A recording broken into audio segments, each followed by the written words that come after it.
l'invité de la matinale. KTO Radio. Depuis jeudi dernier, le Collège des Bernardins accueille l'exposition Épiphanie au pluriel de l'artiste le plus en vogue, on peut le dire, dans le monde catholique français actuellement, Augustin Frison-Roche. Augustin Frison-Roche que l'on a le plaisir d'avoir comme invité de la matinale ce matin. Bonjour. Bonjour. Merci beaucoup d'être avec nous ce matin. Votre exposition dure donc jusqu'au 26 février prochain et la vingtaine de peintures exposées ont pour la majorité été créées pour l'occasion dans le cadre d'une résidence d'artistes au Bernardin. Alors Augustin Frison-Roche, qu'est-ce que vous avez souhaité y exprimer ? Alors dans cette exposition, vous l'avez dit, qui a pour thème Épiphanie au pluriel, j'ai voulu aborder évidemment le thème de l'épiphanie avec une adoration des mages notamment, mais également les deux autres épiphanies liturgiques que sont le baptême du Christ et les noces de Cana.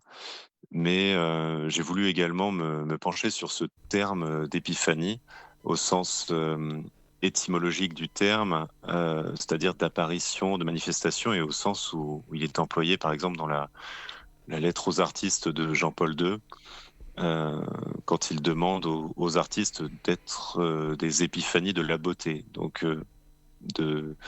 d'essayer par leur travail artistique, par leur art, de faire apparaître quelque chose, de faire apparaître un signe. Et c'est dans toutes ces acceptations du terme que j'ai voulu aborder cette exposition. On doit entendre le terme épiphanie, non pas seulement au sens liturgique, religieux, mais vous l'avez dit, en plus un sens plus littéral, comme un éveil.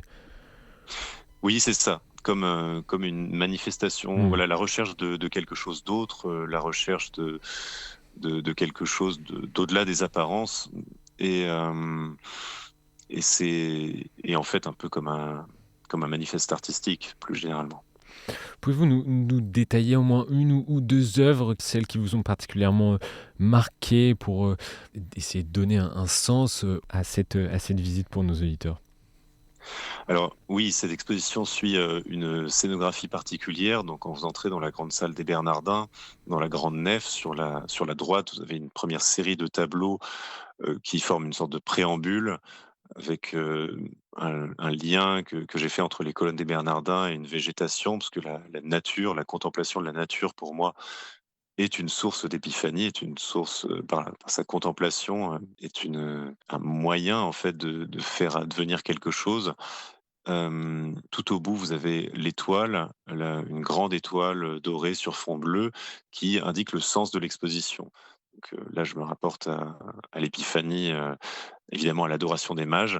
Donc le visiteur suit cette étoile jusque dans l'autre salle, l'ancienne sacristie, où se trouve une série de tableaux intitulés Les 7 jours de la création, puis les épiphanies liturgiques, et l'exposition se termine par la grande adoration des mages, une grande toile de 4,50 m par 3,50 m de haut.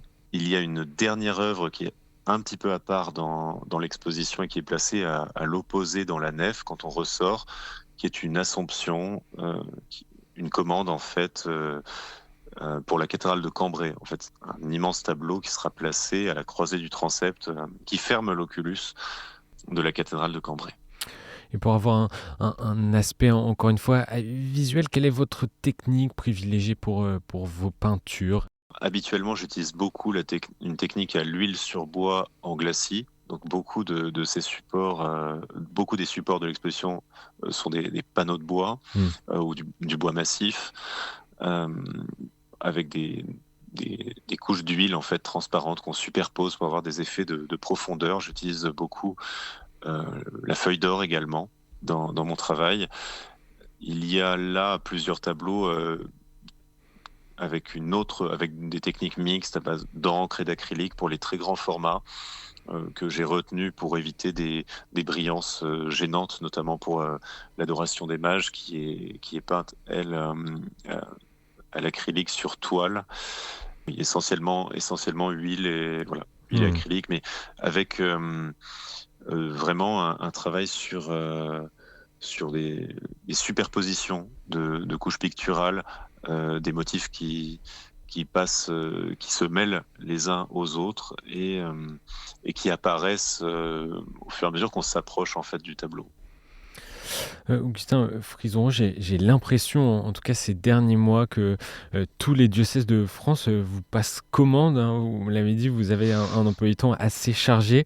Euh, on entend en tout cas beaucoup parler de vous. Comment vous expliquez que votre art touche autant aujourd'hui? Ce serait pas à moi de répondre à cette question. Je travaille et je suis évidemment très touché que mon travail trouve une reconnaissance, trouve un public et suscite ces nombreuses demandes. Euh, Peut-être une façon d'exprimer artistiquement la vie du Christ, la passion et des moments importants de la liturgie, en tout cas peut-être de le réinventer, de le réinterpréter.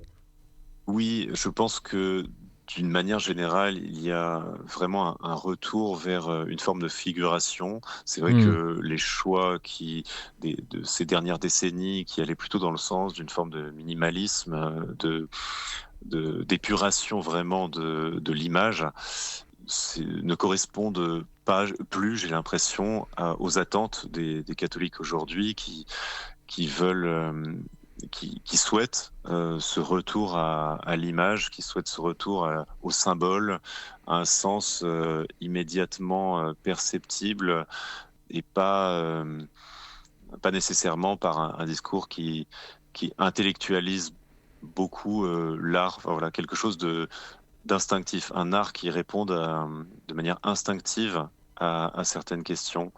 Et ça, seule l'image figurative peut le permettre. Et vous peignez exclusivement des œuvres en lien avec les grandes histoires, les grands textes du christianisme, ou vous pouvez aussi peindre et avoir des moments plus d'art profane, on pourrait dire? Oui, je ne peins pas que des sujets religieux. Je tiens d'ailleurs beaucoup à pouvoir travailler sur d'autres thèmes Ouais. pour différentes raisons. Et la principale est une des principales, c'est que ces autres thèmes me plaisent aussi, me parlent aussi, et que je vais puiser dans ces thèmes vraiment ce besoin de poésie. Je pense à des thèmes mythologiques ou tout simplement à la nature, qui est d'ailleurs très présente dans cette exposition Épiphanie. Tous ces thèmes que j'ai envie de peindre, que j'ai besoin de peindre, me servent également à me renouveler. C'est-à-dire que pour aborder un thème religieux, je pense à un retable par exemple pour une église, avec un regard neuf et une démarche vraiment créative, j'ai besoin d'être allé chercher des idées, d'être allé chercher des couleurs, des compositions dans d'autres thèmes. Enfin, traiter euh, par exemple plusieurs fois de suite un Christ en gloire ou une Vierge à l'enfant, enfin, c'est beaucoup plus difficile de se renouveler. En plus, on est conditionné par toutes les représentations qu'on connaît de Hmm. l'histoire de l'art. Et c'est souvent en traitant des thèmes qui n'ont rien à voir qu'on va avoir l'idée en fait d'une certaine combinaison de couleurs. Voilà, je pense à l'Apocalypse de Saint-Malo que j'ai peint pour la cathédrale de Saint-Malo, où ces effets de superposition avec de tableau dans le tableau me sont venus en peignant un loup, par exemple, avec une forêt, donc un thème qui n'a rien à voir, mais qui m'a aidé en fait à être plus créatif sur le thème de l'Apocalypse. Alors une des premières œuvres qui vous a vraiment fait connaître, celle qui est exposée à la cathédrale de Saint-Malo, non? Oui, je pense que c'est le travail, c'est la commande qui a la plus grande visibilité, mais de par son ampleur. Alors, Oui.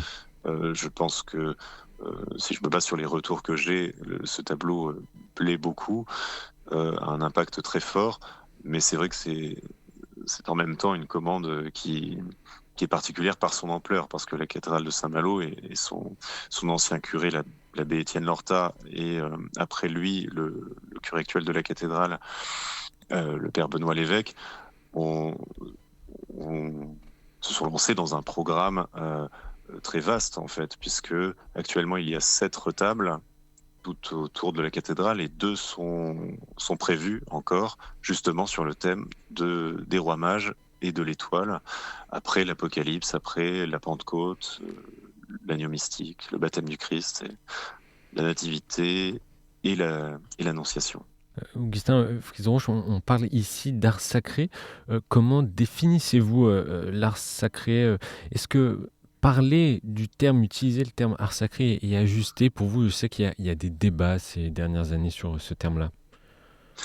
Non, je préfère parler d'art, de sujets religieux ou de sujets profanes. Alors évidemment, par commodité, j'emploie le terme d'art sacré parce qu'il renvoie immédiatement à une commande.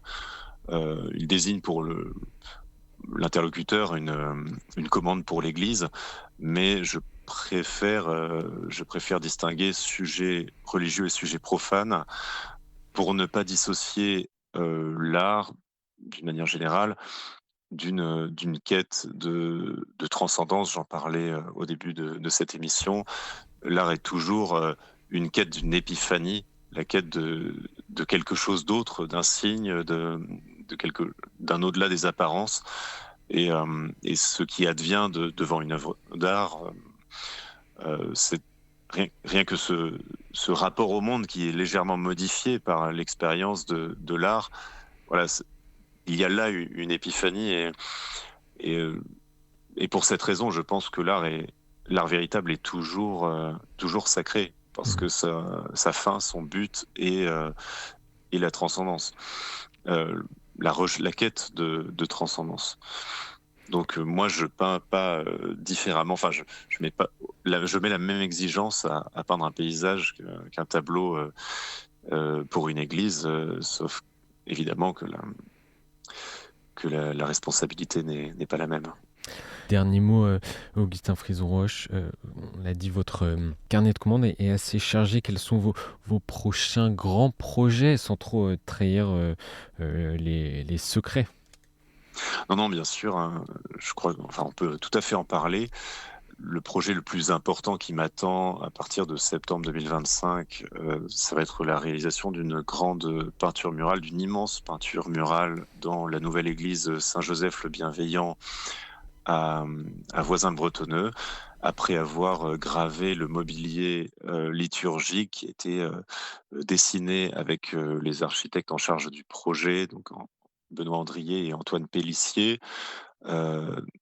Après ce travail commun sur le mobilier, et de mon côté, la réalisation de la croix suspendue.